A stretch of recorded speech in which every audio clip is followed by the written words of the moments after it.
When people are attacking the number of immigrants coming into this country, maybe they should be asking their government, if people can work from home, why do we have to force people to come to the office? The reason why lower middle class people are paying more taxes. And by the way, I'm gay. Oh, like how is sexual orientation anyway related imparting education to children?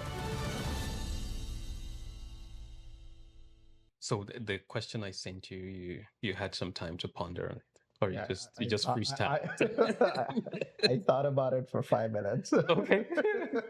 I just want to make sure we're not all dissing Canada all through, right? No, there's. I think it's still a good country. Oh yeah. With even all its nuances, I think it's still a much better country than many other places in the world. So you think Canada is a good country? It's still a good country. I think more and more people are tending to say otherwise, especially for Canadians who've lived all their lives here. Because they're not seeing anything worse than Canada, right? Right. Like if they think that their country is bad, maybe they should go to like some of the autocratic rich countries in the Middle East, maybe like the very corrupt countries in Africa, like Venezuela too, or Venezuela, where inflation is like, I think, like, I don't know, like it's now in the thousands. Right. So I think in this case, it's a question of what you're comparing with. Because if we compare Canada with itself, I think is different, right? Compared to comparing Canada with another country. Yeah, if you compare Canada with Canada back in time, yeah, Canada is not as good as before. Things are not as rosy as they were like maybe 40 years ago, 50. Even when I came to Canada in 2006, I think 18 years ago. 18 years ago, yeah. And when I came here as a student, it was still pretty good. The reason I say that is because back in the day, like being an international student, I was still able to I had to work crazy in the summer, but I was able to save up my whole university fees for the next 2 semesters just by working crazy in the summer. But I think now that's not even possible because the international fees is like $50,000. Yeah, I think that has changed significantly too. Even compared to me that I came 10 years ago. I think it depends on the school too. It depends on the school too, yeah. I went to school on the East Coast. My tuition annually was like 18,000. Now I get super surprised when I hear students talk about 40,000, 50,000. Yeah. Ottawa U and Carleton is 50K for international students. Yeah. Yeah, it's a lot of money, I think. I can understand the differential being, but I think I remember that there was like a set differential about 18 years ago that the university fees for international students should generally not be more than twice. So they had like a kind of like a target. So back in the day, I remember I think like local Canadian students were paying about like 6,000 a year, and I was paying 14,000. Right. I don't think all of that applies anymore, especially since the influx of thousands of and basically the strategy of governments at provincial, federal is that international students are going to fill the budget holes for universities. I think they have like a free. I think it was a little bit controlled before. I'm not sure, but now it's just you can set whatever fees you want for international students. Right. There's still a sort of like a cap for local students, but for international students, they can do whatever they want, at least in Ontario. I'm not sure how it is in the East Coast. I know like some of the universities in like Newfoundland, I think Memorial University of Newfoundland, for example, I think they have a much, much lower international student fees. Well, I hope that's still so. I think it's still much lower than. Right. Yeah, it's still much lower than Ontario. Well, at the same time, not too many international students will pick them on over like exactly. Well, but that's exactly they would not, right? But maybe they would, because the fee you're going to pay at MUN is probably much, much lower than what you're going to pay at UFT. Yeah. I remember just a few years ago too, there was a university, I think University of Northern British Columbia, that was incredibly cheap. Recently, I asked someone to look into that school. Yeah. It's not what it used to be. No, Not at yeah. all. So hopefully mine is still what we think it I think is. there's some provincial, at least in Newfoundland, I think there's some regulation for international student fees, and I'm not up to date on that aspect of the laws, but as far as I remember, like maybe like a few years ago when I would compare like international student fees and local student fees, I found that in Newfoundland it was considerably cheaper than elsewhere in Canada. Right. So I think international fee or even tuition fee is one thing, but even affordability is another thing. Like compared to 10 years ago when I came to Canada, for instance, I remember my living expenses per month. I don't think anyone can survive on it right now. I shared an apartment, three people, three of us in an apartment. My rent was like $250 a month. Wow. And I spent less than $100 on the average for groceries. Wow. Yeah, I don't know what it looked like for you. So when I came in 2006, my rent was about $350. So I came to Canada. In Ottawa, right? And so my rent was $350. I spent about $100 on groceries, and then $250 was other expenses, like bus pass was like $70. Well, which was cheaper for students too, right? Yeah, exactly, right? So overall, my whole monthly expense was $500 to $600. Within 500. Exactly, yeah. And if I really wanted to like really rein down on my expenses, then yeah, I could do it under 500. But now there is absolutely no way that a student can survive under $1,000. Even if you rent a hellhole right now, I don't think you will survive on less than $1,000. Yeah, if you look for like rooms in like houses, if people decide to live as a paying guest, it's a minimum, I think, 700 or 800.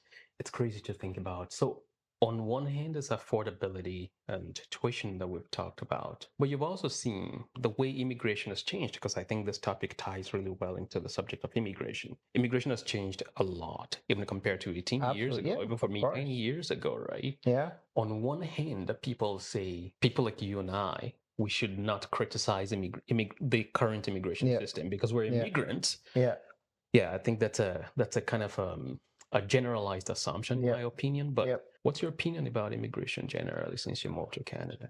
I've seen in the past 18 years, I've seen like two kinds of governments. So I've seen a minority conservative government. Then I've seen Harper, right? Yeah, with the time in Stephen Harper. Right. And then I've seen a majority liberal government, right? From 2015 to 2019, and now it's a minority liberal government. I've seen kind of like if you say that, okay, Conservative Party being center right and liberals being center left, I've kind of seen a bit of the spectrum. Right. I think with respect to immigration, I think both parties or both styles of government, I think, did not come up with ways to bring in genuine immigrants, So if we take the example, let's say during the Harper years, when Stephen Harper did get the majority in 2011, one of the few early things he did was actually stop parents' immigration, right? Okay. He brought the hammer down and said, okay, you know what? We're going to stop it for 2 years. Because there's a whole queue of applications and they need to process it, right? And then after 2 years, they came up with a bit more stringent rules around like more sponsorship commitment from 10 years to 20 years. And then they brought in the super visa concept. Right. I felt that was not the right approach, right? Even because from the days of Harper? Yes. So when Harper actually did this parents immigration, like, bringing the hammer down, right? What he actually needed to do is tweak the rules, right? So in a way, there's a problem with parent immigration, right? Right. The problem being that there's a certain section of the population where the parents, they do get their permanent residence, but they don't intend to live here permanently. Right. I do have a bit of a beef with that, right? I actually personally don't like that. right? Yeah. Like if you're not going to live in this country permanently, don't make it worse for the people who want to live here permanently, right? When this whole 2-year stoppage for parent immigration happened in end of 2011, I was severely impacted, right? Because then I had to wait for 2 years, and then when the new rules came out, it was previously you just had to show 1 year of satisfactory income. So when the new rules came in 2014, you had to show 3 years of satisfactory income. So I got impacted because my parents genuinely want to live here. My parents became citizens pretty fast because they didn't leave the country for long enough. So, compared to like some of the people, I know who actually their parents would like not be in the country for even 4 months out of the year, right? Maybe they'll just come for the summer and then that's it, right? And then they would come for the next summer. So I think the proper way to fix that was, bring in more stringent residency requirements, right?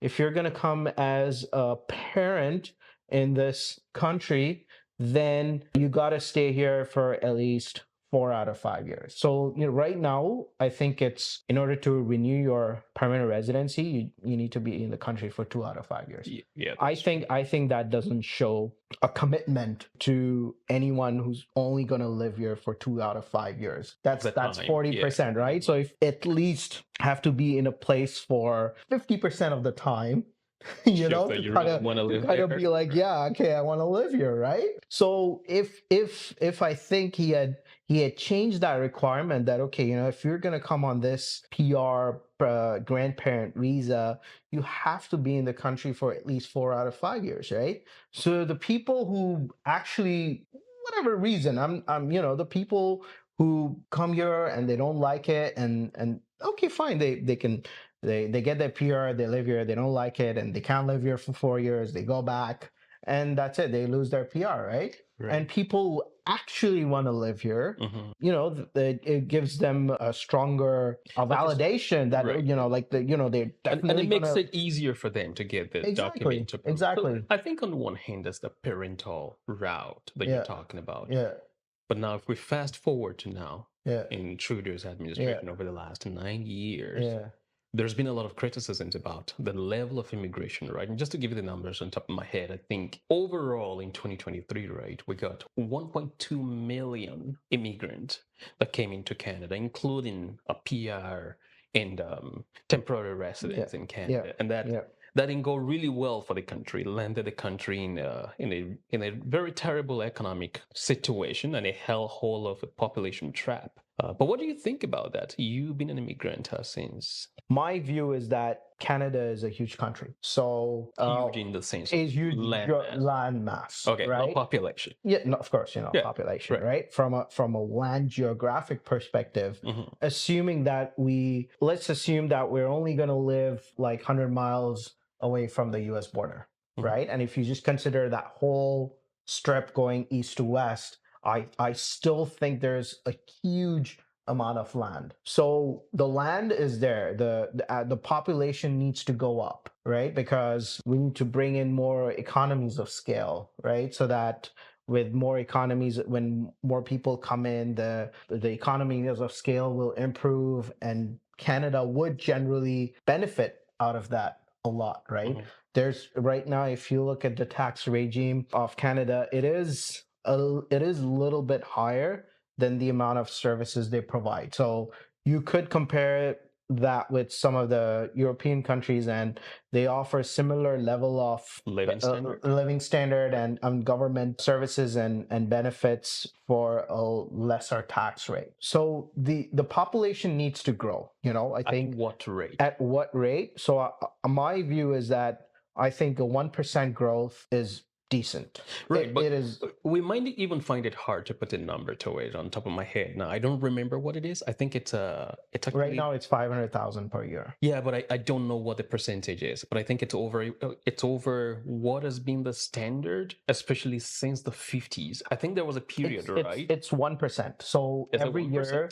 they try to aim to get 1% of the population growth by immigration. Yeah, but what we've had is not 1% in the last 5 years, especially since COVID. We've not had 1%. Well, if you divide it by, so if you say how many years, like 4 years, 1.2 million? No, 1 year. 1 year, 1.2 million. Yes. Million. Okay. Yeah. So that's 2 point. Yeah. So it's a little bit higher. Yeah. Yeah. So the aim being is that the typical aim is that, you'd have 1% of immigration to maybe they can push it to like 1.25. And I think the reason in that 1.2 million is there's actually a lot of temporary residents, like students and people on. Well, you mentioned it, right? Like that's the way in court that this administration is also propping up the economy, bringing in a lot of students. That's the money generating machine for the universities as well. Yeah, so they needed a bunch of them. They were going to keep up the standard. Yeah. But is that affecting the nation negatively, do you think? Or at least maybe speak for yourself.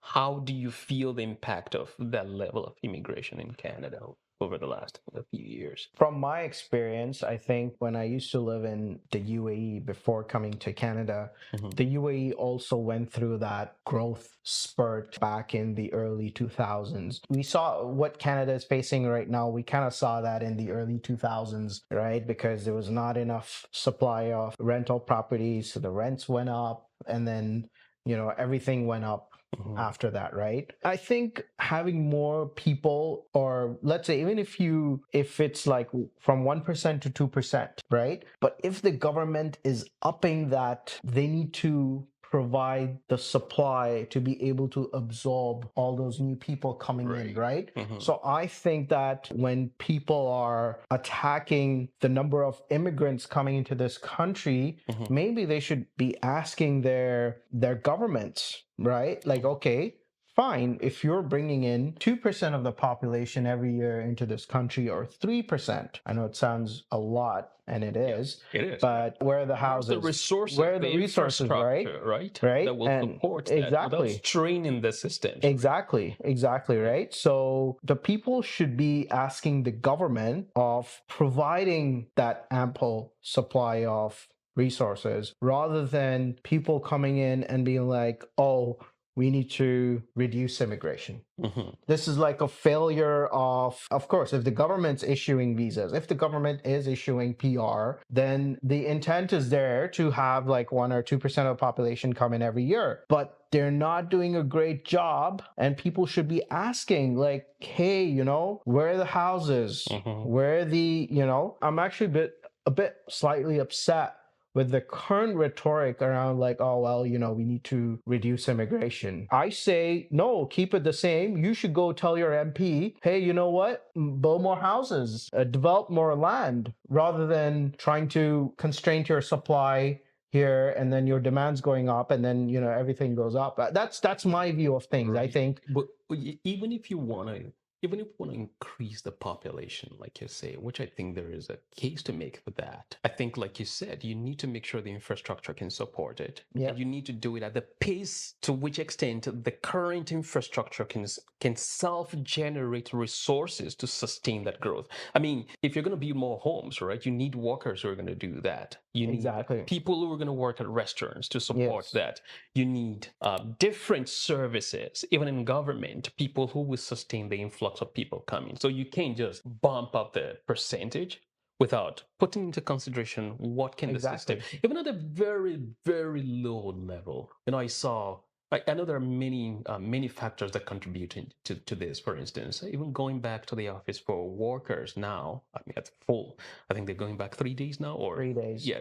If you look at the traffic in Ottawa, just listening to the radio or to the news or watching it, it's terrible. And to even think that alongside that, since 2019, for instance, I think the population in Ottawa has also grown significantly. Yes. And then you bring people back to the office. The system is not even there to support it. The infrastructure can't even take it. And my view of that is that that's actually not the right approach. If you think of it, what is cheaper, building the information highway or building the vehicle highway? What is better, right? Like, if people can work from home, why not? Why do we have to force people to come to the office just for the sake of making sure that white elephant projects like LRT are are being used. And you know what, like, if yes, downtown businesses were impacted when people were working from home, I agree with that, right?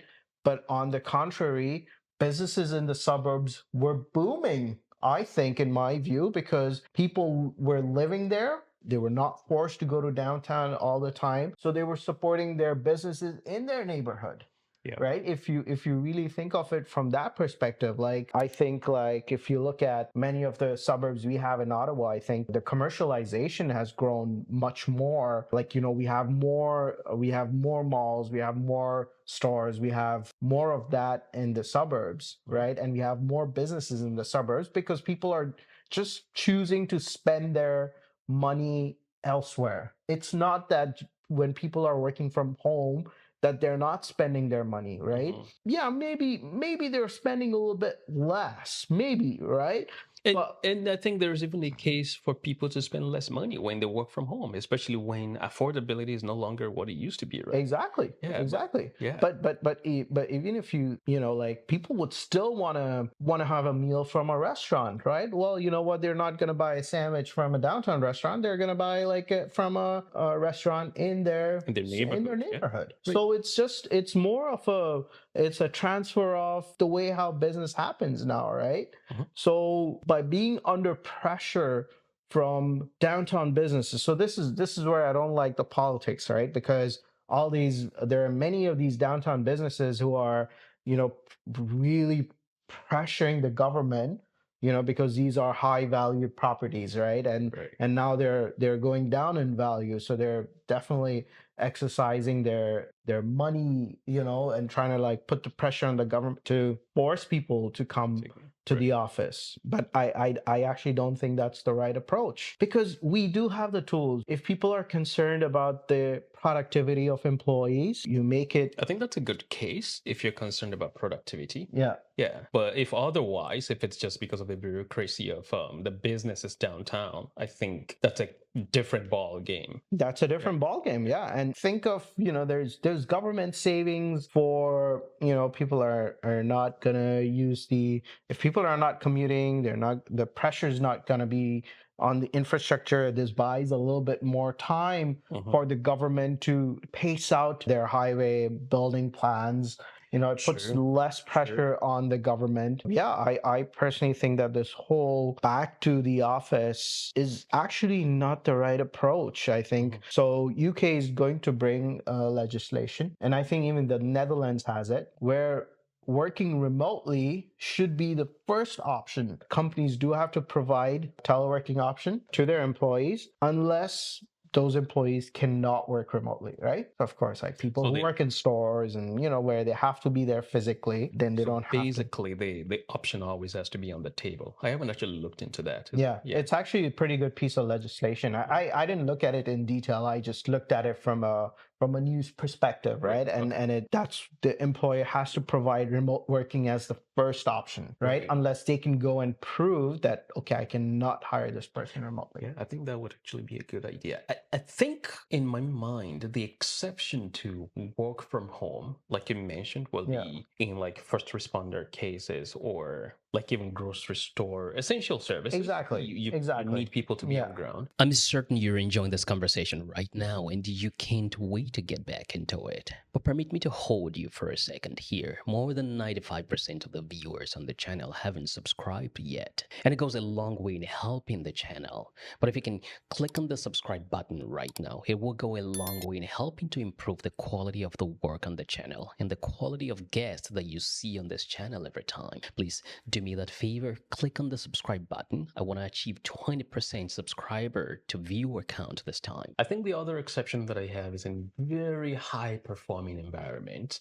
Like if you're talking about you work for NASA, for instance. Yeah, I think for goodness sakes, you have to be in the office, be on ground. The option will still be great if it's on the table for you to maybe one time a week work remotely. Even if you look at high engineering kind of firms which are doing research, and as you mentioned, like NASA, right? I think they can still work remotely until as much as possible, right? I think that there's the technology is there. The like if you look at the things which are there right now today, like I mean, if just taking NASA for example, I'm sure they have softwares to simulate many of the things for which they don't need actual hardware. And I'm sure that's what they do, right? I don't think like people have access to like satellites and rockets and be like, oh, let me write this. I think that might be a little challenging.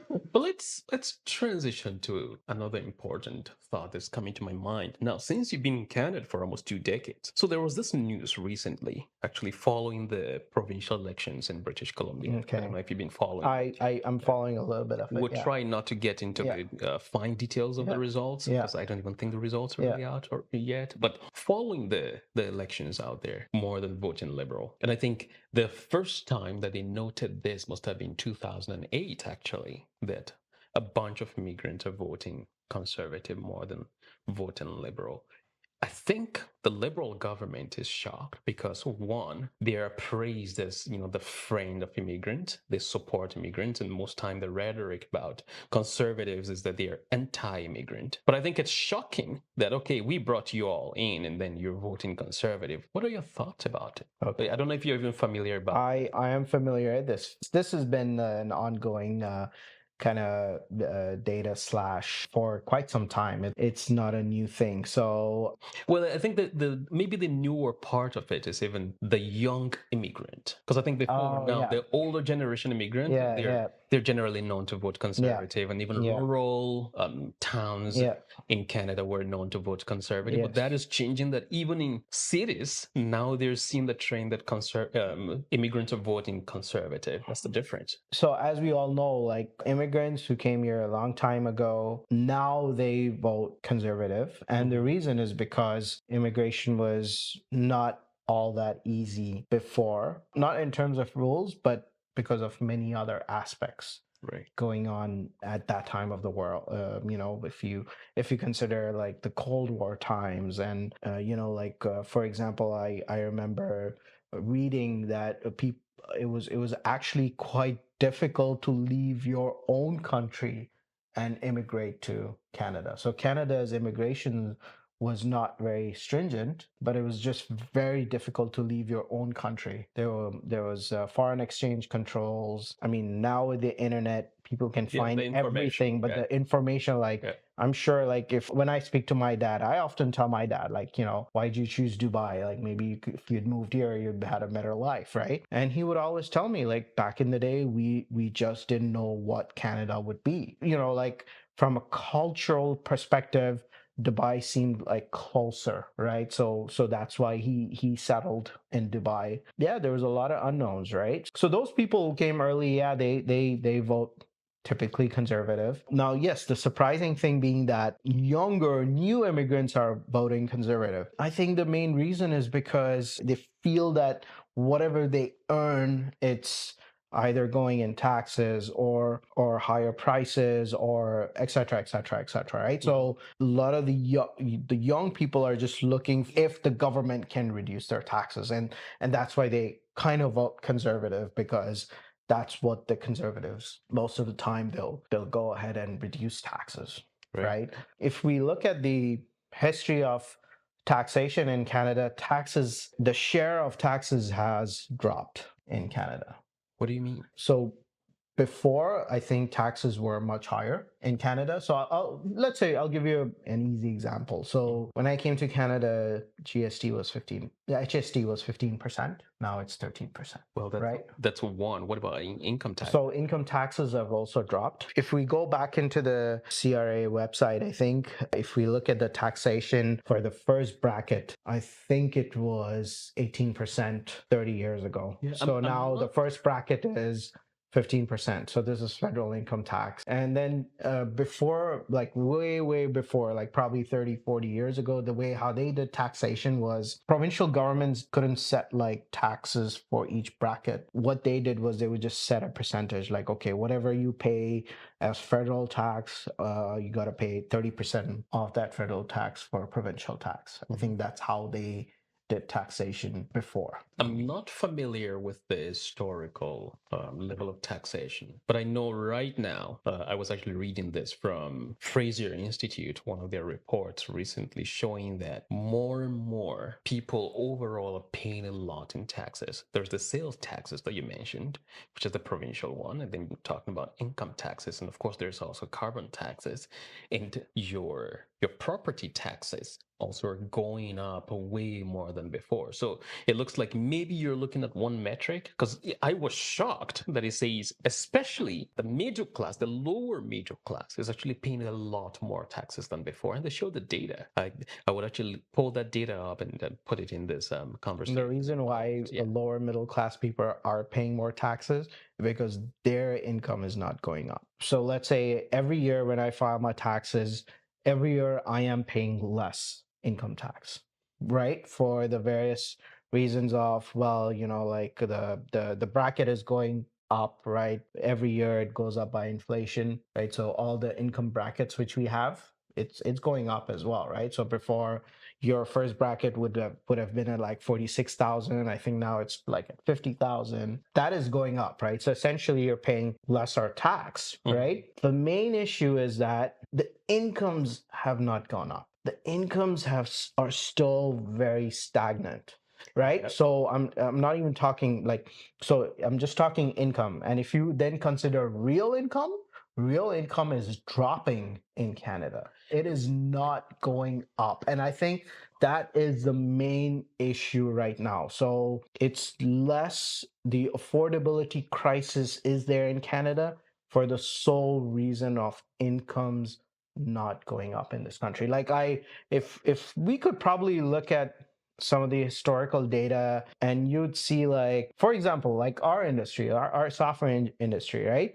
You know, like a senior developer, even 15 years ago, was making 100K. Even now, it's same 100K, right? I was actually surprised that one of the guys on one of the teams at work was telling me that when he started working in 1995 as a brand new software engineer, he was earning $75,000. Yes. And he said that time, you know, he could travel to Florida, he could do stuff, buy a brand new car. Exactly. But I'm surprised a brand new software engineer right now is still going to get $75,000. Yes.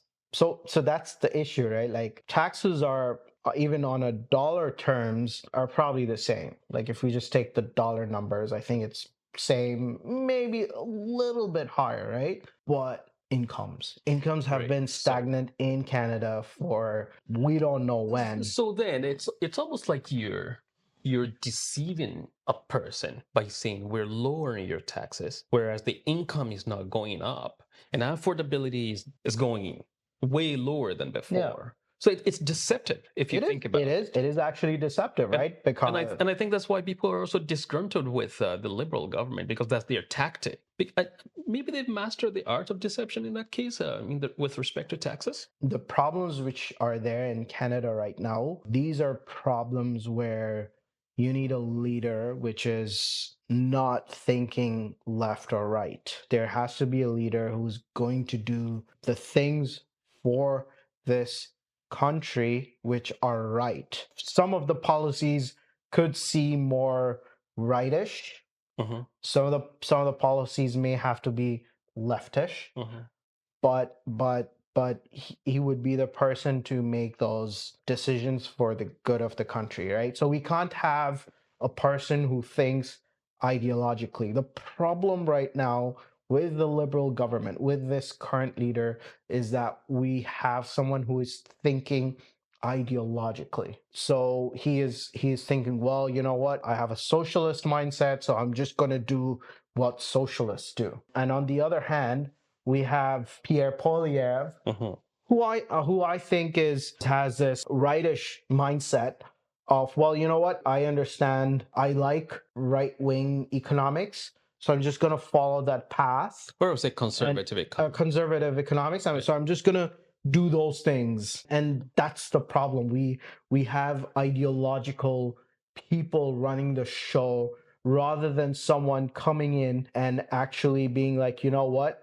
I'm going to do the things which are right for this country. It's hard, I must say, in our time to not be ideological. It's increasingly hard. It is very In fact, difficult. if you don't want to be ideological, people are looking to classify you into what ideological worldview that you adopt here, or people just want to put you into bins. Are you red or blue?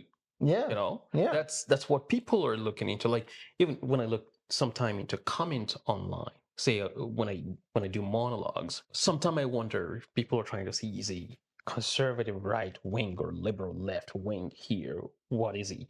That's that's just for me, but generally speaking, even at work, people are kind of shadowing you, like, what's your thought process, especially that you mention the sociological aspect of which I think ties into the reason why immigrants might still vote conservative when you talk about the sociological side of the issues. Like, I think one of the things I was looking at Twitter, just looking at comments generally, why people say Canadians or immigrants are going to vote, especially young immigrants who are building young families, young couples. Yeah. I think social issues are also what people think about. Yeah. And you have a young family too. I do have a young family, so and you've lived in Canada long enough to see the trend, the transitioning of social issues in Canada. Yeah. So, disclaimer: I'm personally not against any of the current hot issue, even in our house, is the fact that this propagation of gender to kids. Look, I'm not against homosexuals. I'm not against transgender people. You mean at an adult level? Yeah. Right. Yeah. So I'm not against. So if someone comes and tells me that I'm not heterosexual, I'm homosexual, or I'm gay or lesbian, or I'm two-spirit, or now there's like a whole list of things, so I'm not against. But recently I was speaking to one of my friends, and in schools, like, the teacher would introduce myself: hi, I'm Mr. This, and by the way, I'm gay. Oh, like, how is sexual orientation anywhere related imparting education to children? Like, they don't need to know what their teacher's sexual orientation is. The teacher is there to teach a certain subject, and that's it, right?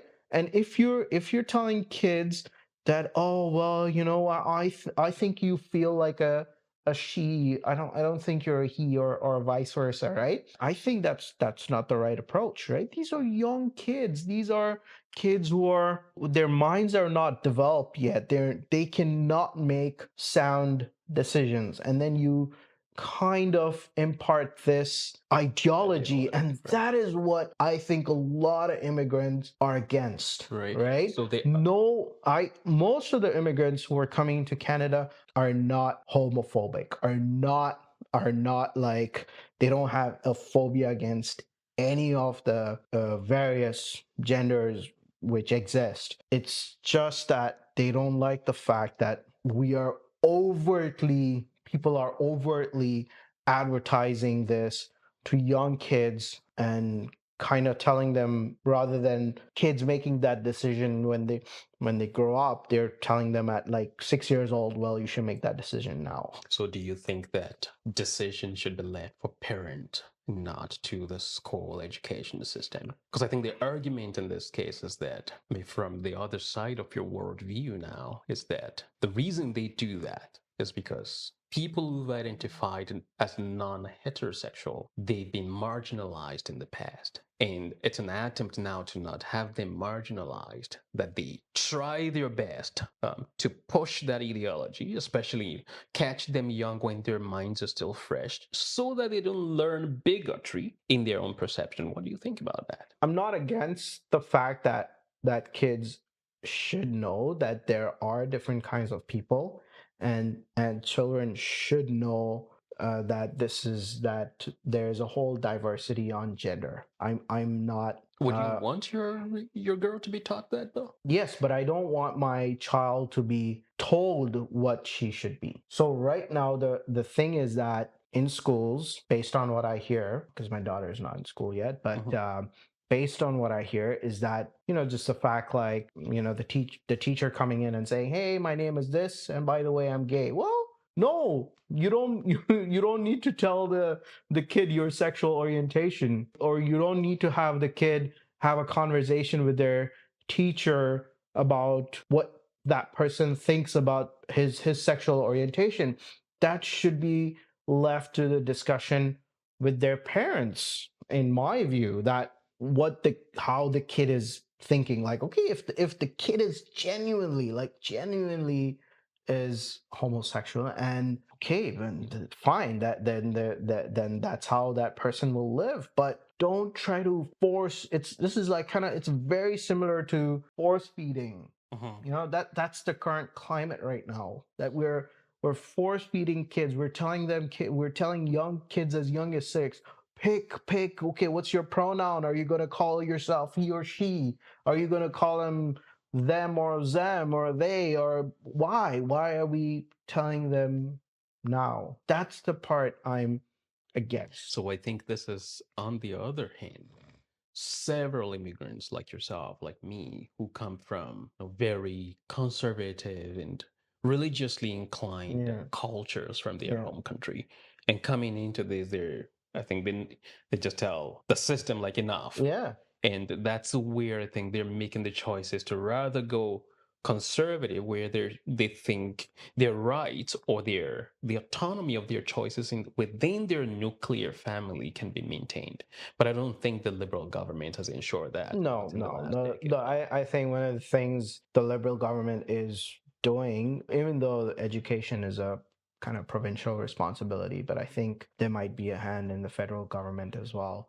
But yeah, like actually like telling like a 6-year-old kid, like, make the decision today. If that person looks like a male, then just tell them like, okay, like you're a he, right? And if someone looks like a girl, then like the kids are too young. They're too young to understand all this. Like, and I think even in a professional setting, this is just my own opinion, in a professional setting, your gender identity, it has no bearing whatsoever on the delivery of your work. Yes, like exactly. You're a software engineer. Who bloody cares whether you be gay or straight or whatever? No, I don't care. Like, that's the thing. Like, when I work with colleagues, when I work with my teammates, I look at the caliber of the person. I don't look and say, oh, well, caliber plus sexual orientation. No, I just, I just say, okay, well, is he a good colleague or not so good colleague in terms of work? So I'm against this whole like crazy advertisement of like the sexual orientation being just thrown in our faces. Like even I'm sure, like like I think in some cases it's okay, but I really have strong views on this matter, that kids should just be kept out of this as much as possible. So let's begin to wrap up like this. So for you, in the upcoming elections, conservative or liberal, which one do you want to see? It's a binary choice in this case, almost binary choice. I think we have other parties in Canada compared to the United States, but Trudeau. So you're saying I have to pick a side? If you have to, you don't have to. But you mentioned that there's a binary choice, and I have to pick one of them. Eventually, that's what it boils down to. Okay. Especially when if you go to the polls, you probably know NDP has no choice in the upcoming. They have no chance in the upcoming elections, very likely, except things change drastically before then. It's going to be a battle between liberals and conservative. It's always been like that. It's like that everywhere, even the UK. I think in every Western world it is like that. So really, that's why I said it's a binary choice. So which one do you want to see in power next? I know I put you on the hot spot now. I'm going to refer to the point earlier that we need a leader which is not thinking left or right. We need a leader which is going to do good things for the country. Who do you think aligns with that better? Oh my God. Okay. They're both of them are really bad options. I just cannot pick a side. I just, if the day of the election, for whatever reason, NDP says, oh, we're not going to be part of this election. If Bloc Québécois says, like, okay, well, even though they just only have their seats in Quebec, and if the Green Party says, we're not going to be part of this, and it's only liberal and conservative, I am not going to vote. Okay. I am not going to vote because both of them are really, very bad options. Well, not voting will likely mean you're indirectly voting for one, but I'll leave that like that so that we don't take too long on this point. So you've mentioned a bunch of very good ideas here. As the trajectory of the nation, and even digging through issues in the past. You've talked about the manner in which education has been run, especially the way it impacts kids in the nuclear family. You've talked about taxation systems and the level of taxation and income, and we've talked in passing about work from home as well. And the major thing that you've talked about here today would be the next leader will not really be an ideological leader. The next leader has to not be an ideological leader to solve the country's problems. Let's go back in history. So I read a little bit about Jean Chrétien. There was a couple of people who really posted a really good view about him. Jean Chrétien was the most conservative prime minister in Canada, and he was the prime minister from the Liberal Party. He was more conservative than Brian Mulroney and Stephen Harper. He did things which were required for the country to do at that time. So in the 90s, when Canada had a really high debt to GDP ratio, very high. It was almost approaching 100%. He had 12 years of surpluses in the budget, and he used that to pay off the national debt and to bring the credit rating of the economy on a better standing. Yeah, he did what was required to do for the country at that time. But now the next leader who will come, he has a lot more challenges, right?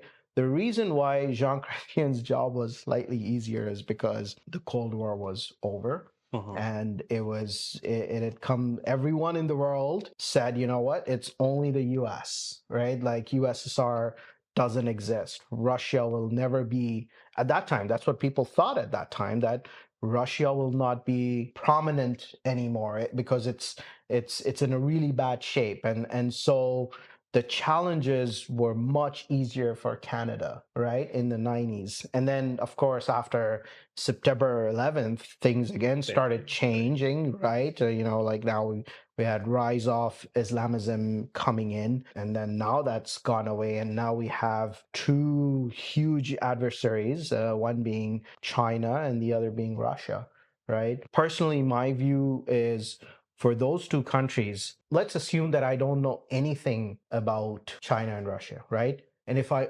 only take their political system, I don't look at their laws, I don't look at anything.